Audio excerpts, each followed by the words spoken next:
Most people remember Anthony Perkins as the chilling Norman Bates from Psycho, but there was much more to this talented actor than his infamous role. Behind his charming smile and shy demeanor lay a complex individual with a wealth of hidden talents and ambitions. Perkins navigated a tumultuous personal life that was often at odds with his public persona.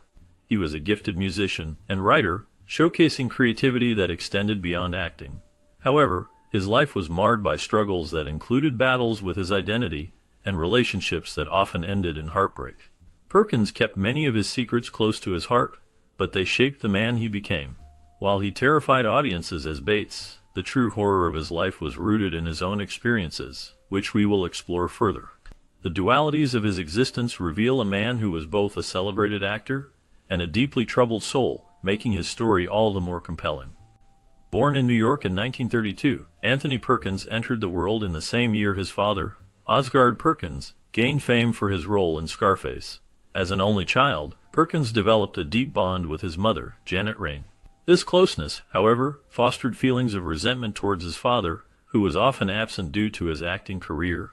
Young Perkins experienced a complex mix of emotions, feeling both love and jealousy towards his father. He once expressed, "I loved him, but I also wanted him dead so I could have her all to myself." This turmoil took a tragic turn when, at the age of 5, Perkins's father died suddenly from a heart attack. The young boy was consumed by guilt, believing that his violent wishes had somehow caused his father's death. Osgood Perkins transformed into a mythical figure in Anthony's mind, and every time he saw his father on screen, it felt as if he came alive again. Meanwhile, the bond with his mother intensified, perhaps too much for comfort. Janet smothered him with affection that bordered on inappropriate, constantly touching and caressing him. Perkins later reflected on this, saying he soon no longer knew whether to desire or question his mother's attention. This complicated relationship set the stage for the emotional struggles he would face throughout his life. Seeking an escape from his repressed home life, Perkins turned to his father's career for inspiration.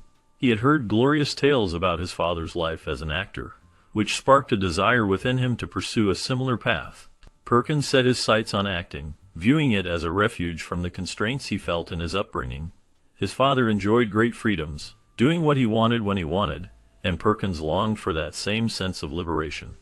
At Rawlings College in Florida, he began to hone his craft, participating in college productions that allowed him to explore his passion. One of his notable performances was in The Importance of Being Earnest during his freshman year. It was a time when he shared the stage with future stars like Mr. Rogers and John Wren. This period marked his last chapter of pure normalcy before he would collide with fame. The bright lights of success were just around the corner, waiting to transform his life forever. Breaking into the film industry is a challenging endeavor, yet Anthony Perkins found a way to establish himself in his early 20s. He secured a supporting role in the film The Actress, where he had the opportunity to act alongside notable stars like Gene Simmons and Spencer Tracy. Much like his father, Perkins navigated between the worlds of theater and Hollywood. Just a year after his Hollywood debut, he made a significant impact on Broadway by stepping into the lead role of the play Tea and Sympathy, a part previously held by John Kerr. His performance captivated critics and audiences alike, leading to waves of adoration for this emerging star. In 1955, his talent was recognized with the Theatre World Award, marking a significant milestone in his career. After conquering the stage, Perkins returned to film, quickly becoming a familiar face in the industry. His role in the 1956 war drama Friendly Persuasion, directed by William Wyler, propelled his acting career to new heights. Starring alongside the legendary Gary Cooper, Perkins delivered a performance that earned him a Golden Globe Award for New Star of the Year and an Academy Award nomination. This surge in popularity confirmed his potential as the next big star. The accolades followed him back to Broadway, where he received a Tony Award nomination for Best Actor for his role in Look Homeward. Angel, ambitious, and encouraged by his early successes, Perkins seemed to be on a path where he could do no wrong. It wasn't long before the music world saw potential in Perkins' talents in addition to acting. By 1958, everyone expected great things from Anthony Perkins. Newsweek magazine said he was the heir to such front-runners as Clark Gable and Gary Cooper. They had him pegged as the next leading man, and even The Hollywood Reporter called him the fastest rising star in Hollywood. For young Perkins, the future was a picture of glowing optimism. The world was his oyster. However, the higher you rise, the further you have to fall. Perkins' first musical singles reflected Paramount's attempt to mold him into the next teen idol, with an album of fun doo-wop songs boasting fluffy titles such as The Prettiest Girl in School and When School Starts Again. He even reached number 24 on the pop charts, with his light-hearted hit Moonlight Swim. Yet, Perkins had serious intentions for his music career, and his following albums demonstrated an impressive range from popular music to jazz. He traversed multiple avenues, but his calming vocals truly soared in covers such as The More I See You. Perkins also spoke French fluently and recorded an entire French album. Despite these achievements, it wasn't all sunshine and roses. With competition looming at every corner, he felt incredibly insecure about the quality of his voice. After hearing his soft jazz renditions, Perkins felt dejected, thinking, "My voice is terrible." With greats like Frank Sinatra and Dean Martin as giant competitors, his understated yet undeniably sweet vocals fell beneath the radar. Later in his life, he called his discography a second-rate art, a severe self-criticism that spoke to Perkins' desire to be a better artist in every way. In 1960, Anthony Perkins took on a role that would change his life forever. He starred in Alfred Hitchcock's horror film Psycho, which defined his career. Perkins portrayed Norman Bates, the caretaker of a secluded motel, and the film's antagonist. His performance was so compelling that it cemented his status as a household name. Hitchcock saw in Perkins a resemblance to a young James Stewart, believing he was perfect for the boyish yet strange character of Norman, who had a sinister dual personality and a penchant for murder. This complex character both entranced and horrified audiences around the world. The experience of filming Psycho was overwhelmingly positive for Perkins. He developed a strong camaraderie with Hitchcock, who valued Perkins' input. In a notable gesture, Hitchcock once gave Perkins a couple of $100 to choose Norman's outfit, making the actor feel deeply involved in the character's creation. One of the film's most iconic moments is the shower scene, where Norman Bates murders Janet Leigh's character. Interestingly, many people do not know that it was not Perkins who performed this scene. It was his double. When Perkins finally saw the finished film, he experienced the shower scene with fresh eyes and was utterly terrified. Psycho became an overwhelming success, grossing 50 times its production budget. Perkins' performance played a significant role in the film's triumph at the box office and contributed to its many Academy Award nominations. The impact of Psycho was not a fleeting moment. It is now regarded as one of the best films of all time, forever linking Anthony Perkins to the chilling legacy of Norman Bates. Despite his success on the big screen, Perkins wasn't quite as prolific in the romance arena. He stayed single until well into his 30s, fending off romantic advances from leading ladies like Brigitte Bardot, Sophia Loren, and Jane Fonda, all of whom showed interest in the wiry, handsome actor. He rejected them all, even admitting on one occasion that he would prefer death to voluntary intimacy with a woman. For most people, a night spent with a beautiful celebrity might be a common fantasy, but not for Anthony Perkins. When Brigitte Bardot invited him to her penthouse, his fear clouded every thought. He would rather crash through the window than get closer to her. The reason for his reluctance was his best-kept secret being gay in a prejudiced industry, and world kept Perkins from openly admitting his attraction to men. His movie companies set him up on dates with pretty actresses, publicity stunts designed to maintain his picture-perfect facade. Meanwhile, Perkins did everything in his power to fit the mold, even undergoing psychotherapy in an attempt to eradicate his desires.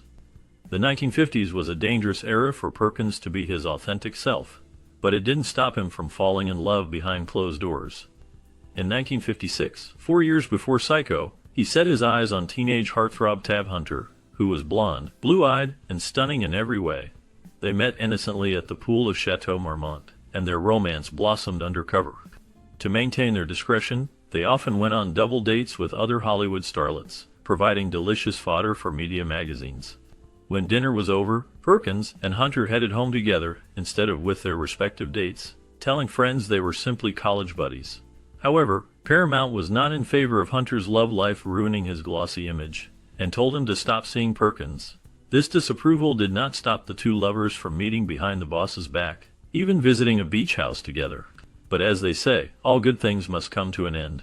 Their 3-year relationship ended on a sour note when Hunter starred in the TV production Fear Strikes Out, and Perkins's ambition drove him to take the same role for its movie adaptation.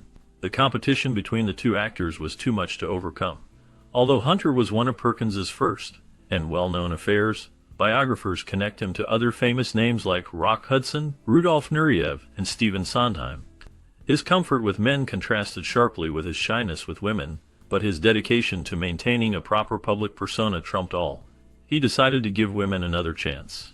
During one of his therapy sessions, Perkins's therapist asked him what kind of woman attracted him.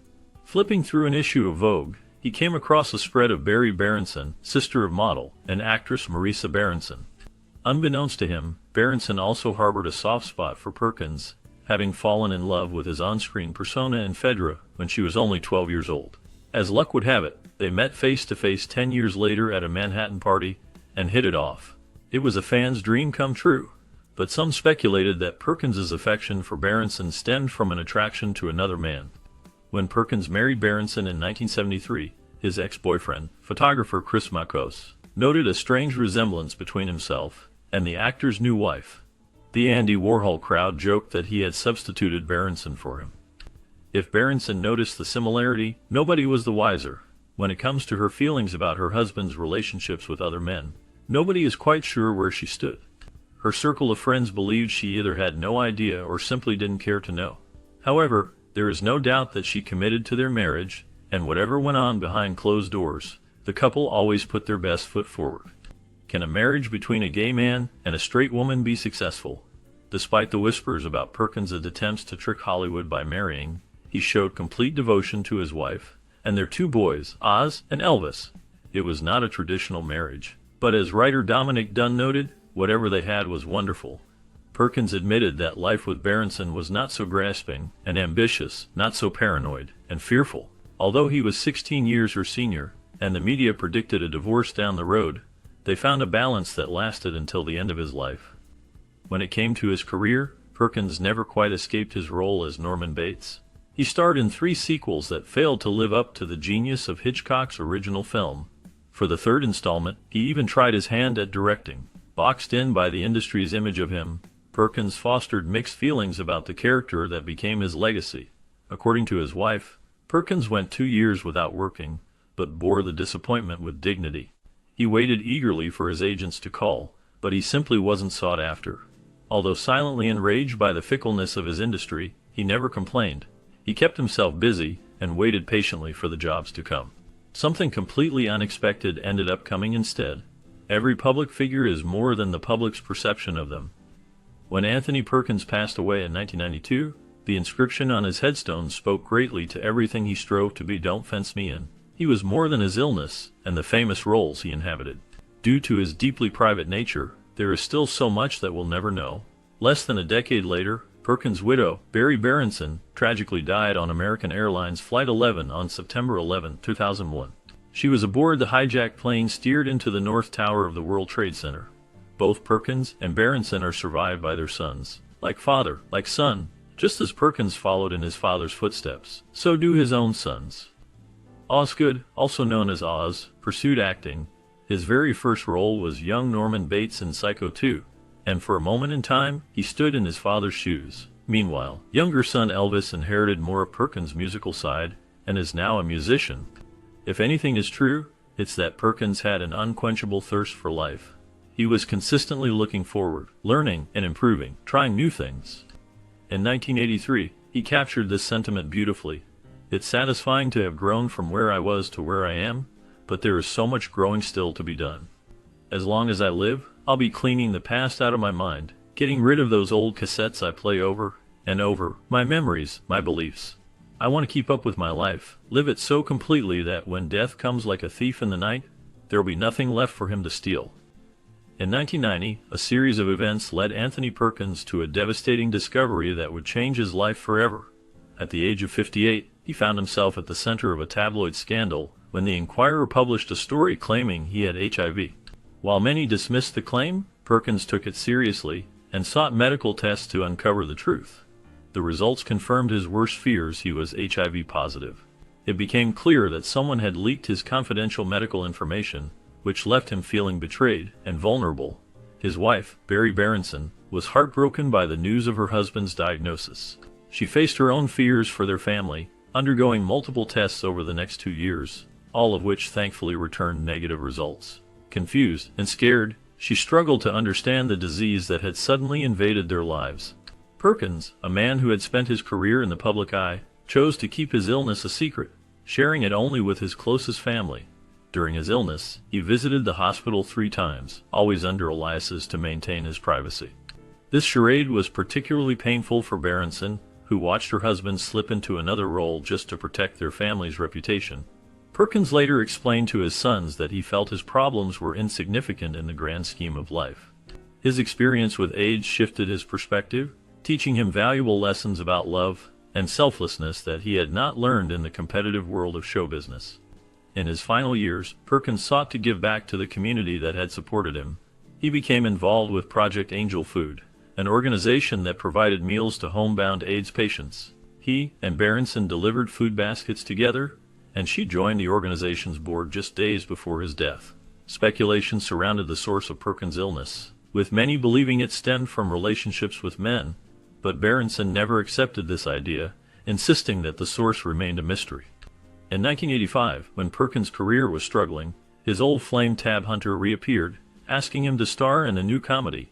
Perkins declined the offer, perhaps due to lingering feelings or the weight of his circumstances. This encounter marked the last time they would see each other, encapsulating the complex and secretive life of Anthony Perkins.